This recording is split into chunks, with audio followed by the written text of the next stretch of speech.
Have you ever considered buying a house as something that's going to be a great investment for you in the future?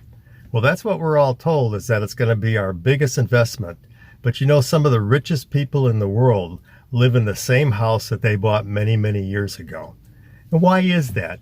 Well, first of all, if you think about a house, yes, it does accumulate in value, but what good is the value to you?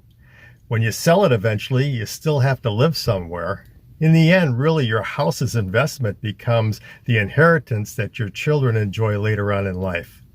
Now, I'm not talking about people that buy and sell and lease and rent and all that kind of stuff. I'm talking about regular people that buy a house, they have their own job or jobs and other interests that go beyond just real estate.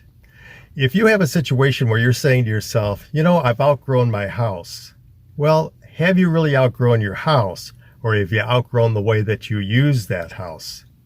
Think about a couple of things. First of all, if Johnny and Jimmy are taking up too much space, well, consider the fact that Johnny and Jimmy are not going to live at the house that long.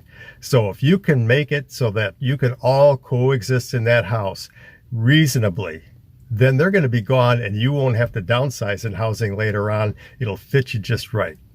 So maybe bunk beds or maybe a schedule on the bathrooms in the morning is a good way to go, or maybe a room addition.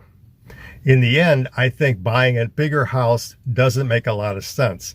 Yes, a bigger house will accumulate more dollars in value, but it doesn't pay back in terms of the increased insurance you're going to have to pay, the increased taxes you're going to have to pay, the increased interest rates you're going to have to pay over a long period of time.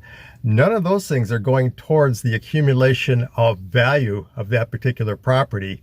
And chances are you could take that money that you were going to use for a bigger house and make bigger payments on the house you have and own it much quicker. And in the end, that's going to give you more accumulated wealth in the long run.